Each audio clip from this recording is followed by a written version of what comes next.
Pourquoi on paye la dîme? Pour prendre soin du pasteur. C'est la méchanceté.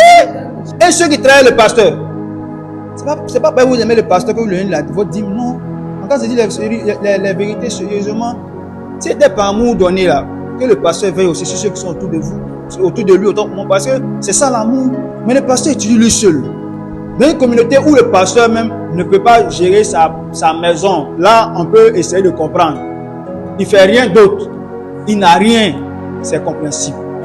Mais quand il a un peu, vous connaissez encore, je vois quand quelqu'un a un peu, et puis il prend 10 000 pour lui seul encore.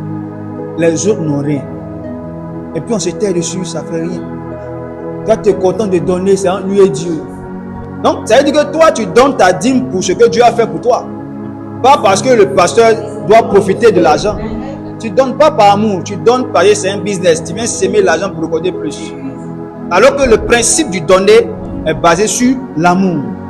Quand je vous disais dans un de mes postes que l'amour là, il est univoque. Mais le commerce là, il est réciproque. L'amour, on donne pas pour recevoir. Mais le commerce, on donne pour recevoir en contrepartie. Mais nous, notre amour dont on parle aujourd'hui là, tant qu'on n'a pas mis dans la tête du fidèle là qu'il va recevoir, il ne donne pas. Si vous donnez votre dîme, vous n'avez pas tombé malade, Dieu a protégé vos avoirs, vos enfants, Dieu a protégé ci, Dieu a protégé ça.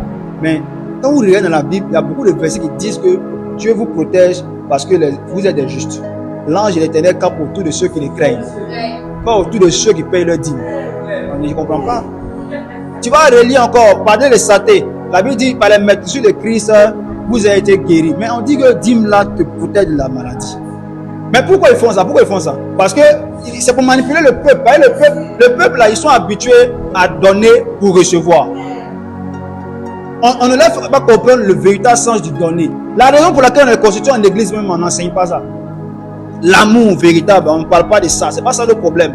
Comment l'église va être riche? L'église va être riche, est mal dit. Comment le pasteur va être riche? Comment l'église va être riche? C'était le cas là. Il devait avoir des réunions de réflexion sur comment enrichir chaque membre de la communauté.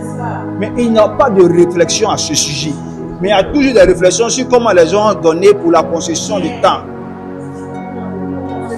Mais comment faire? Puis on va avoir pour donner là, c'est pas notre problème. Chacun doit se gérer pour gagner, pour venir donner. Je déclare que Dieu change ses mentalités au nom de Jésus. Voici les choses qu'il faut redresser.